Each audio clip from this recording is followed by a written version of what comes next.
My golden boy brothers sabotaged my relationship with our father out of spite, so I invited them to a $2,500 dinner to reveal I owned everything. It all started on a bleak, rain-soaked Thursday night at exactly 11:49 p.m. My phone buzzed on the mahogany nightstand, emitting a harsh, angry vibration that violently cut through the absolute quiet of my downtown Seattle penthouse. The rain was lashing against the floor-to-ceiling windows, but the sudden noise inside the room was far more jarring. I knew exactly who it was without even looking at the glowing screen. Only one person ever texted me that late, and it was never, ever to deliver good news. The screen lit up the darkened room with a name I both loved and deeply dreaded in equal measure: Dad. The message was incredibly short, brutally cold, and straight to the point. We're selling the house tomorrow morning. Your old stuff will be out on the curb. Don't bother coming by or asking for a handout. It's time you grow up. I read it once, blinking against the harsh blue light of my phone screen, and then I read it twice just to make sure I wasn't hallucinating. The house. He wasn't just talking about any random piece of real estate. He was talking about the house with the massive, sprawling pine tree in the front yard that I had fallen out of when I was 8 years old and broken my collarbone. The house with the drafty, perpetually cold garage where I had built my very first computer from scrapped spare parts, hiding in the shadows from the constant, suffocating storm of his disapproval. The house I still, foolishly, called home in my head, even though it hadn't actually felt like a safe haven in well over a decade. My fingers hovered over the digital keyboard. 1,000 incredibly angry, venomous replies burned in my mind, begging to be rapidly typed out. How could you? After everything I've done behind the scenes, you have absolutely no right to speak to me this way, but I slowly, deliberately deleted every single one of those drafted responses. Arguing with Richard Vance was utterly pointless. It was exactly like throwing fragile glass at a solid brick wall. All you ever got in return were bruised hands, exhausted lungs, and shattered pieces of your own sanity. Instead, I took a deep, steadying breath, typed a single word, and hit send. Okay. A moment later, a second message aggressively pushed through, as if my calm and detached reply had only poured high-octane gasoline on his internal fire. And don't expect any more family support. You've been nothing but a massive disappointment to this family. It is time you finally face the real world. A deeply familiar, heavy ache settled directly in the center of my chest. The kind of ache that had been my constant, suffocating shadow for years. Disappointment. That was the exact word he had maliciously branded me with the day I told him I wanted to build software algorithms, not residential houses. But he didn't know my world. He had absolutely no idea what it looked like, how it functioned, or what I had actually achieved over the last few years. I placed the phone gently back on the nightstand and watched the screen go completely dark, plunging the room back into the shadows. I wasn't angry, not anymore. The hot, burning anger had fizzled out a long, long time ago, leaving behind only a quiet, deep-seated, and exhausting sadness. Because here was the massive secret, the one I had meticulously and flawlessly kept hidden for 4 long years. My father, Richard Vance, couldn't sell that house. He didn't have the legal right to do it. He genuinely thought he was throwing me out into the cold, teaching his absolute failure of a son one final, harsh lesson about the brutal reality of the real world. He had absolutely no idea that he was merely a guest living in my home. I had secretly purchased that exact house 4 years ago through one of my anonymous holding companies, Apex Holdings LLC. I had executed the purchase silently and cleanly through a high-powered third-party lawyer when the bank was literally days away from foreclosing on the property after his beloved construction business, Vance & Sons Construction, almost went completely under. He never knew. I let him and my mother, Helen, continue to live there entirely rent-free, genuinely believing they had heroically weathered the terrifying financial storm all on their own. He thought he was ruthlessly cutting me off. He didn't realize he was actively trying to saw off the very branch he was currently sitting on. I closed my eyes, but not to sleep. I knew sleep wouldn't come tonight. I just lay there in the dark, listening to the low, rhythmic hum of the Seattle traffic outside my window, and I thought, tomorrow morning is going to be incredibly interesting. He was about to confidently call a real estate agent to list a house he no longer legally owned, and that specific real estate agent, my younger cousin Liam, secretly worked directly for me. A massive storm was coming. But, before I tell you exactly how that storm broke and destroyed everything, you need to understand the toxic climate it was born in. You need to understand the Vance family dynamic. Growing up, our family was never a supportive, loving unit. It was a vicious, cutthroat competition, and I was perpetually in last place. My older brother, Tristan, was the golden sun my father orbited around like a desperate moon. Tristan was the captain of the varsity football team. He got decent grades without ever cracking open a textbook, and he had a charismatic, $1,000,000 smile that could easily charm a venomous snake. More importantly, he was an exact carbon copy of my father. He absolutely loved the smell of fresh sawdust, wet concrete, and diesel fuel. He wanted to join the family business from the moment he was old enough to hold a plastic toy hammer. I was entirely different. I wasn't interested in sports, physical labor, or waking up at 5 a.m. to pour concrete. I was the quiet, introverted kid who meticulously took apart the family radio just to see how the internal circuits worked. While Tristan was out sweating on the field and soaking up the glory, I was locked in my room, teaching myself to code on a clunky, heavily outdated second-hand computer I had bought with money saved from meticulously mowing neighborhood lawns for 2 summers. I clearly remember one specific Saturday afternoon like it was yesterday. I was 14 years old. I had just finished creating my very first simple program, a little text-based role-playing adventure game coded entirely in C++. I was buzzing with pure, electric excitement. The feeling of creating something entirely from nothing, of bending logic and mathematics to my will, was pure magic to me. I sprinted downstairs, my heart hammering in my chest, to show my dad. He was sitting in the living room with Tristan, holding up a massive, gleaming gold trophy Tristan had just won at a regional track meet. "Look at this, Elias," my dad boomed, his deep voice echoing with immense, unadulterated pride. He slapped Tristan on the back so hard my brother actually stumbled forward. "State championships are next month. That's my boy, a real certified winner. A kid with a tangible future." Tristan grinned arrogantly, holding the gold trophy like a king holding a royal scepter, soaking in the endless praise. I nervously held up my heavy, overheating laptop. "Dad, look what I made. It's a computer game. I wrote the entire code myself from scratch. It took me 3 whole weeks." He glanced dismissively at the screen, his eyes immediately glossing over the complex lines of code and the simple text interface.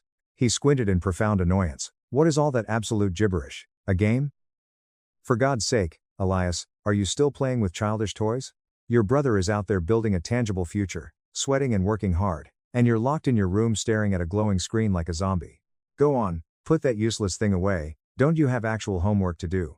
The magic inside me instantly vanished. It felt exactly like he had maliciously thrown a freezing bucket of ice water directly onto a tiny, fragile flame. I slowly looked over at my mother, Helen, who was quietly watching the entire exchange from the kitchen doorway, wiping her hands on a dish towel. She offered me a small, incredibly sad smile, a silent apology, but she said absolutely nothing. She never did. Her silence was its own cowardly kind of agreement. That was the established pattern for my entire childhood. Tristan's every minor achievement was loudly celebrated with an expensive steak dinner and endless bragging to the neighbors.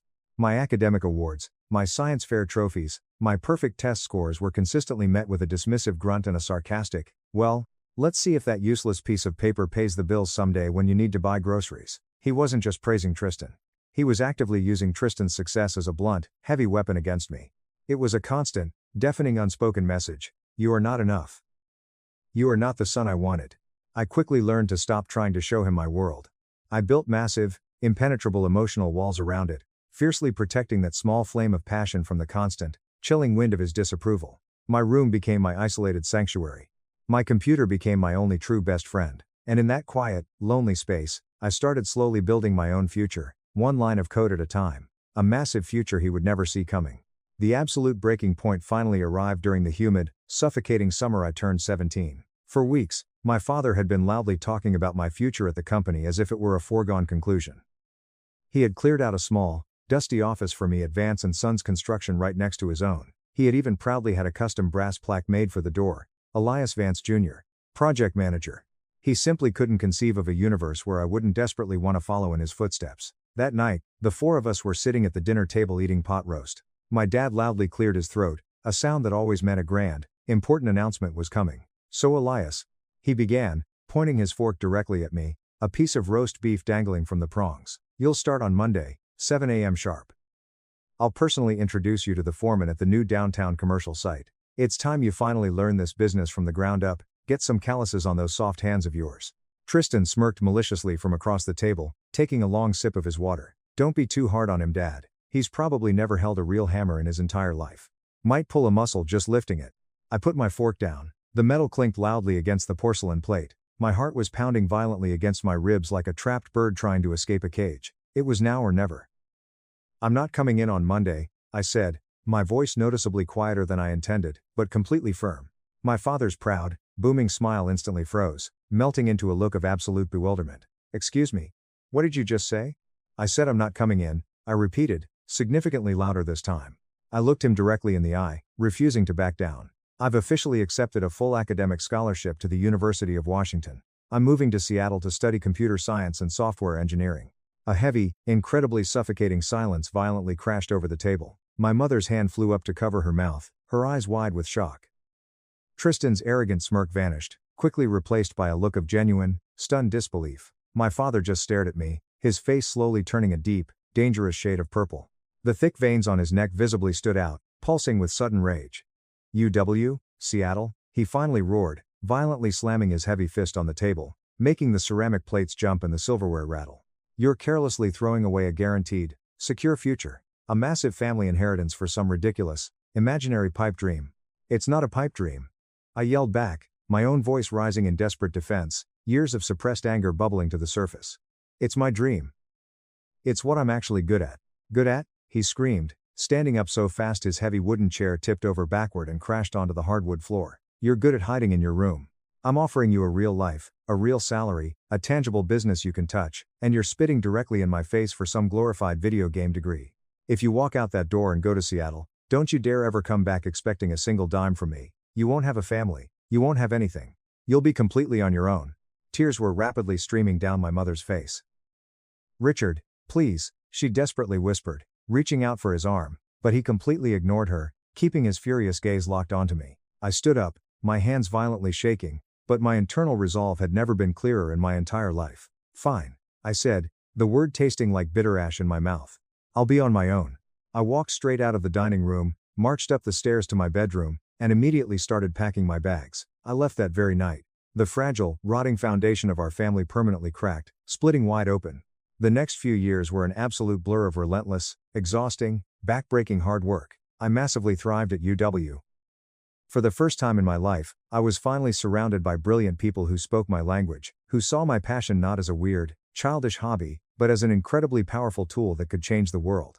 I worked 3 different grueling part-time jobs tutoring, IT support, and late-night coding freelance gigs to cover my basic living expenses, stubbornly refusing to ask my parents for a single cent. The final nail in the coffin of our relationship came during a Thanksgiving break my junior year of college. I had just started a small, highly ambitious project in my cramped dorm room with 2 genius friends. We were developing a revolutionary data compression algorithm that had the potential to change cloud storage forever. I was exhausted but incredibly proud. The house was packed with loud, obnoxious relatives. My Aunt Martha, who had a special, irritating talent for asking the most invasive questions, cornered me by the fireplace while I was trying to quietly drink a glass of cider. Elias, darling, she cooed loudly, ensuring half the room could hear her. Tell me, what is it you're doing out there in Seattle, still tinkering with those silly little computers? Have you found a real job yet?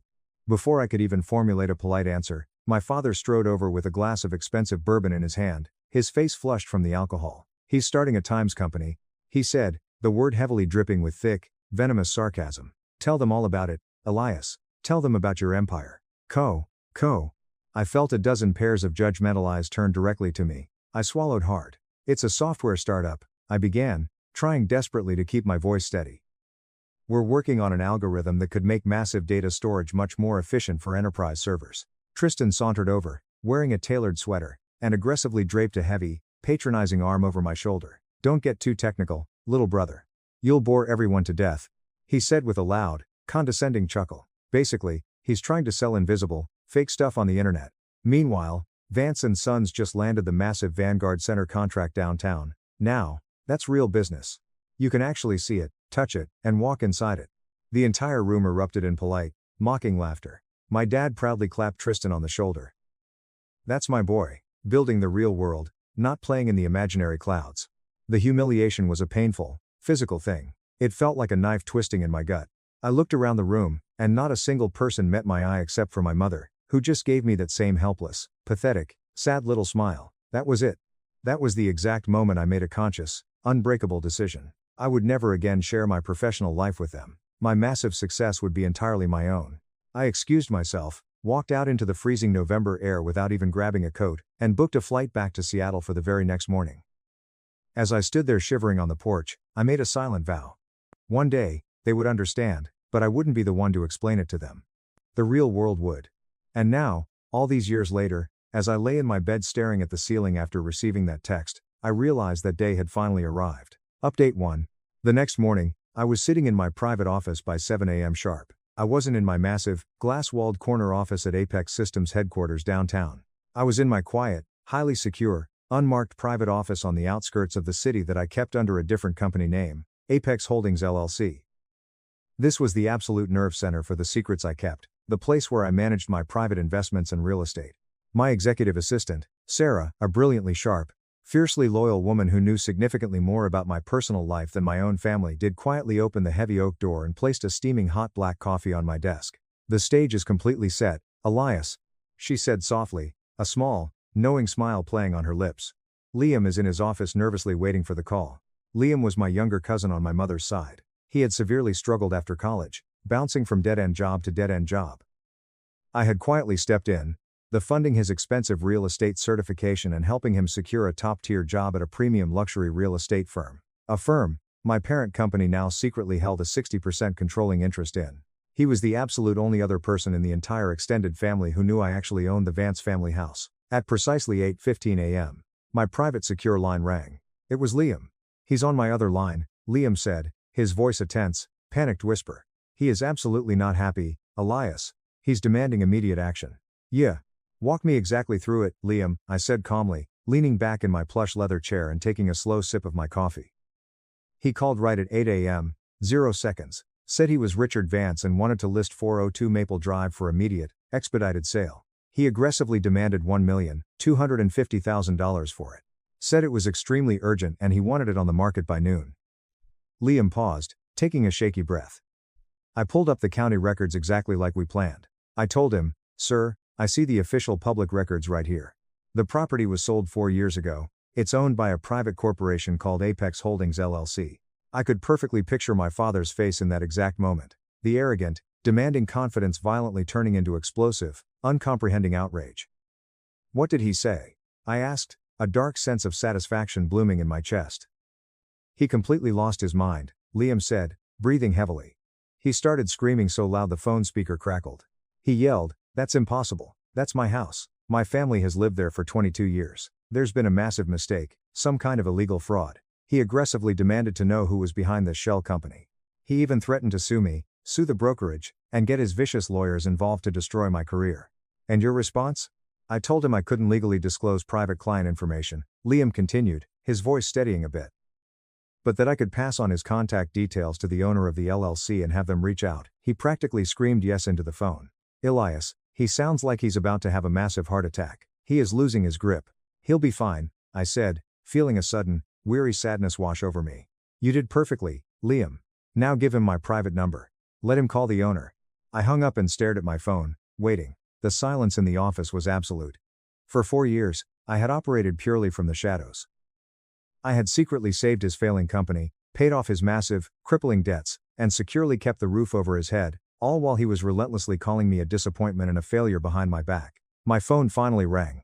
The screen displayed an unknown number, but I recognized the local area code. I took a deep breath, steeling my nerves, and answered. "This is Elias." The voice on the other end was an absolute roar, distorted by blind, panicking rage. "Who the hell is this? Where is the coward owner of Apex Holdings? I want him on the phone right now. You are illegally squatting on my property." I kept my voice perfectly level, a calm, unbothered island in his chaotic hurricane of fury. "You're speaking to him. My name is Elias Vance. I am the sole owner." There was a moment of stunned, suffocating silence on the other end of the line. The kind of silence that feels heavy, like the air right before a tornado touches down. I could clearly hear his sharp, ragged breathing. He was desperately trying to make the pieces fit together in his brain and entirely failing. "Elias, what kind of sick, twisted joke is this?" he sputtered, his voice dropping an octave, shaking with a mix of anger and confusion. "I'm in no mood for your childish, vindictive games. Put your boss on the phone right now before I call the police." "I don't have a boss, Dad," I said, the word feeling foreign and bitter on my tongue. "It's my company. I entirely own Apex Holdings, and I legally own the house at 402 Maple Drive. I have the deed sitting right in front of me." "No," he whispered. The single word was filled with a universe of desperate denial. "No, that's literally impossible. You don't have that kind of money. You work at some little tech startup. You drive a beat-up old Honda Accord. How could you possibly?" I had intentionally let him believe exactly what he wanted to believe. I drove a 10-year-old Accord whenever I visited because it didn't draw attention. I had built a flawless, impenetrable facade of mediocrity to protect my peace, and now I was violently, unapologetically tearing it down. I bought it 4 years ago, I explained, my voice completely devoid of emotion, clinical and precise. The bank was about to start immediate foreclosure proceedings. You were 6 months behind on the mortgage. Vance and Sons Construction was on the absolute verge of total, irrecoverable bankruptcy. So, I stepped in. I bought the mortgage through my holding company and took over the deed. I let you and Mom continue to live there. The mortgage payments you've been making every month to the P.O. box? They've been going directly into a private retirement account I set up for you both. The silence on the other end wasn't just shock anymore. It was the devastating, hollow sound of a proud man's entire worldview violently crumbling to dust. A retirement account? He whispered, his voice barely audible, trembling violently. Yes, there's over $175,000 sitting in it right now. It's yours. But how? He finally managed to ask, the boiling, self-righteous anger entirely replaced by a fragile, terrifying confusion. Where did you get that kind of money? Your little startup. It's a little more than a startup, Dad. I said, a massive wave of mental exhaustion washing over me. Apex Systems is my parent company, Apex Holdings is just a tiny, insignificant subsidiary. Before he could respond, before he could ask another desperate question, I ended the call. I needed a moment to breathe. But as I sat there in the quiet of my office, a new, highly unsettling question formed in my mind. Why now? Why, after 4 years of perfect, uninterrupted stability, did he suddenly decide to aggressively list the house for sale? I pulled out my phone and dialed my brother, Tristan. He answered on the second ring, his voice obnoxiously cheerful and loud. Hey, little brother, to what do I owe this rare, unexpected honor? Tristan, I said coldly, skipping the pleasantries. I just got off the phone with Dad. He tried to quickly sell the house today. There was a slight, very telling pause on the other end, a hesitation of a fraction of a second, but it was enough. Oh, yeah, wow, that's drastic. Is everything okay over there? He sounded concerned, but it was an incredibly cheap, plastic imitation of empathy. You tell me, I said, my voice hardening. He wouldn't do this without a massive reason. He loves that house. The business is totally fine. I made absolute sure of that, Tristan said quickly. Too quickly. Is it? Another pause, significantly longer this time. Well, he said slowly, choosing his words carefully. Dad was worried about long-term cash flow. He was talking about needing to secure his legacy. Make sure Mom was taken care of in case anything happened. It was a blatant, bold-faced lie. I had full, unrestricted, backdoor access to the financials of Vance and Sons Construction. They were more profitable right now than they had been in a decade. Tristan, I said, my voice dropping to a dangerous, icy whisper. Did you secretly know Apex Holdings owned the house? The silence on the other end stretched for 15 agonizing seconds. When he finally spoke, his cheerful, golden boy mask was entirely gone. His voice was flat, bitter, and incredibly cold. I might have done some quiet digging, he admitted, a sneer audible in his tone. I saw the patterns. The way our family's massive financial problems just magically disappeared overnight. The way the bank suddenly backed off. The bank. I put two and two together. The phone felt freezing cold in my hand. So, you knew I was secretly helping them. You knew I saved the business. And what exactly did you tell Dad? I could practically hear the venomous, smug smile in his voice. I just casually suggested that maybe his massive disappointment of a son was making a hostile power play. That maybe you were using dirty tech money to slowly, completely steal everything he'd spent his life building. I told him he needed to liquidate his assets before you trapped him. The betrayal was so incredibly profound, it left me momentarily breathless. This wasn't just a misunderstanding. This was a deliberate, malicious act of sabotage born out of pure, venomous jealousy. Tristan couldn't stand the thought that I had massively succeeded on my own terms. He couldn't stand that the brother he had mocked his entire life was the only reason he still had a job. So he tried to burn my world down, using our father's paranoia as the match. I see, I said softly. And I ended the call. I hit the intercom button on my desk. Sarah, cancel my entire afternoon schedule, and call the Pinnacle Lounge. Book a table for 4 for tonight, the best private table they have. Update 2. Before the dinner, I had one final, devastating piece to move into place. At noon, I had a highly publicized, officially scheduled press conference at Seattle City Hall. It was announcing the citywide rollout of Time's Apex Civic, a revolutionary smart city management software my company had developed to optimize traffic grids, emergency response times, and power grid efficiency. I stood confidently at the podium, flanked by the mayor of Seattle and several key city council members. The massive, ornate room was packed with flashing cameras, eager tech reporters, and local news crews. I spoke eloquently about data efficiency, security protocols, and community improvement. Then, the mayor stepped up to the microphone. I want to say something highly personal, he began, looking directly at me with genuine admiration. When Elias and his brilliant team at Apex Systems first brought this ambitious proposal to us, we were highly skeptical, but this young man's incredible vision is absolutely undeniable. Apex Software is already saving the city of Seattle an estimated $35 million a year in energy and logistical costs. Elias Vance was just named Forbes Tech Innovator of the Year, and our city is incredibly proud to partner with a hometown genius. The room erupted in deafening, sustained applause. I smiled for the cameras, knowing full well that by the 6 p.m. evening news, my face would be broadcast on television screens across the entire state, including the massive flat screen in my parents' living room. I was systematically, publicly taking away their false narrative. After the press conference, I sat in the back of my town car and called my mother. "Mom, I've booked a table for 4 at the Pinnacle Lounge tonight at 8 p.m. We need to talk." "The Pinnacle Lounge?" she stammered, her voice trembling, terrified by the sheer exclusivity of the name. "Elias, we can't possibly afford that. It's the most expensive place in the city." "I'm paying," I said firmly, leaving no room for argument. "I'll have a private car pick you up at 7:30. At exactly 7:30 p.m., a gleaming, jet-black Tesla Model S pulled up to the curb at 402 Maple Drive. From my own car, parked discreetly down the street in the shadows, I watched them emerge from the front door. My father's face was a dark, brooding thundercloud of resentment and confusion. Tristan looked intensely annoyed, tugging at the collar of his suit. But their expressions violently changed when they saw the luxury car and my private, uniformed driver holding the door open for them. They got in total, stunned silence. I arrived at the Pinnacle Lounge first.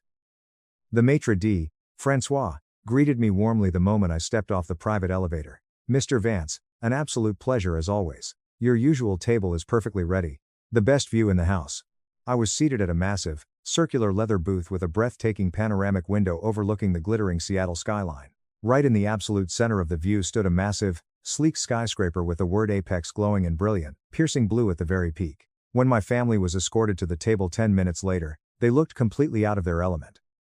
They were deeply intimidated by the harsh, modern elegance, the hushed tones of the elite clientele, and the extreme, undeniable wealth surrounding them. They sat down stiffly, refusing to make eye contact with me. My father opened his gold-embossed menu, saw the astronomical prices where a single appetizer cost more than a week's groceries and violently snapped it shut. "This is ridiculous, Elias. A complete, arrogant waste of money. What are you trying to prove?" "It's not a waste if there's a purpose, Dad," I replied calmly, sipping my sparkling water. I pointed casually out the massive window. "Beautiful view, isn't it? See that building right there? The Apex Tower. My headquarters. I own the top 15 floors." My father stopped breathing. He turned slowly to stare at the glowing blue letters illuminating the night sky, his mouth slightly agape. Tristan looked like he had been brutally, repeatedly punched in the stomach. The raw, naked disbelief on their faces was absolute. I didn't let them order.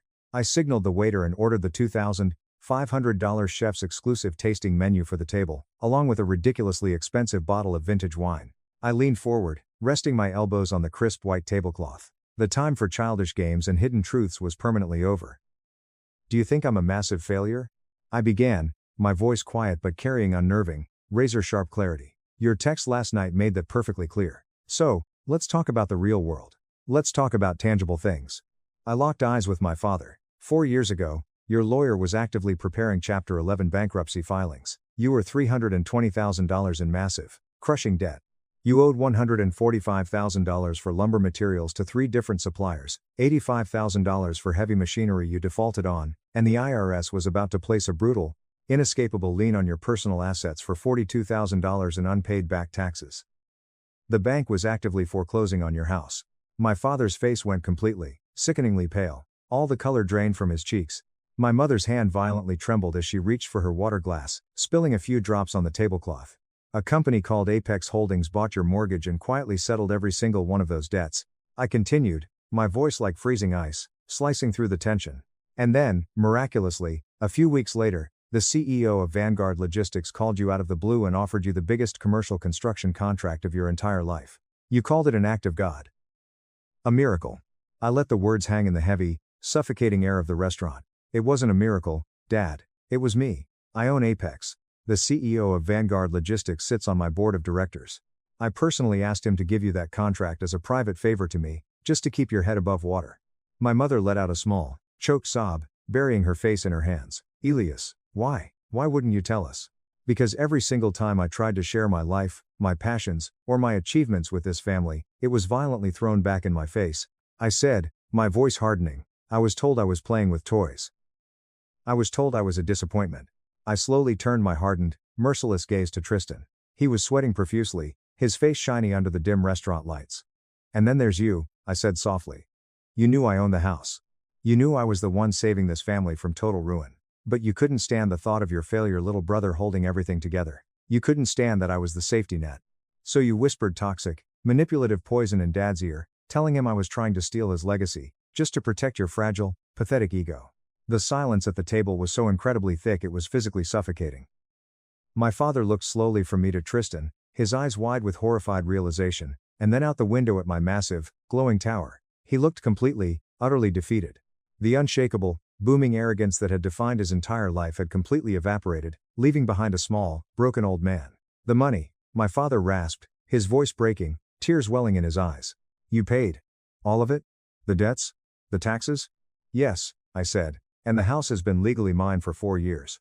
Tristan squirmed in his seat, looking frantically around the restaurant as if searching for an escape route. Elias, I'm sorry. I swear, I was just jealous. I didn't want to lose my place in the company, I was scared. I completely ignored him. I didn't care about his apologies. I signaled for the check, paid the massive $12,000 bill with a sleek black card, and stood up from the table, adjusting my suit jacket. Here are the new rules. I said coldly, looking down at the three of them. You can continue to live in the house, it's yours. The $175,000 retirement fund is yours. But this toxic, abusive dynamic is permanently over. Our relationship, if we are to have one, will now be built on basic human respect, and Tristan, your free ride at Vance & Sons is over. The company has a board of directors now, due to the debt restructuring 4 years ago, and I am the majority chairman. You're fired. Effective immediately. I turned and walked out of the restaurant, leaving them sitting in the total, devastating ruins of their false reality. I stepped into the cool, damp Seattle night air, looked up at the glowing blue apex sign in the sky, and felt completely, utterly free. Over the next 6 months, the silence from my family was incredibly peaceful. I didn't receive a single angry text. Apex Systems closed a massive global infrastructure deal, and I finally found true, unburdened happiness. On a quiet Sunday, I visited the grave of my old UW computer science professor, the only man who truly believed in my vision from day one, and told him we finally made it. Eventually, the clumsy, hesitant apologies started trickling in. Dad texted me a link to a Forbes article about my company, adding a short message. I read this today. I am very proud of you. I was incredibly wrong. Mom called me, crying, finally admitting she had known about the bankruptcy back then but was too cowardly to speak up and defend me. Tristan, forced to face reality, quit the construction industry entirely and took an entry-level IT sales job elsewhere, finally trying to build something real without riding our father's coattails. A year later, I drove my old Honda Accord past the house on Maple Drive. Dad was in the front yard, slowly fixing the wooden fence. He saw me stop the car, put down his hammer, and gave a small, highly hesitant wave. He walked over to the window and told me Mom was inside making an apple pie, offering a quiet, desperate invitation to start over. I turned off the engine and walked through the front gate. The cracks in our foundation would always be there, visible and deep, but for the very first time in my life, we were finally building on the absolute truth. If you enjoyed this story, please hit that subscribe button. It really helps the channel out and allows us to bring you even more awesome stories. Thank you so much for watching.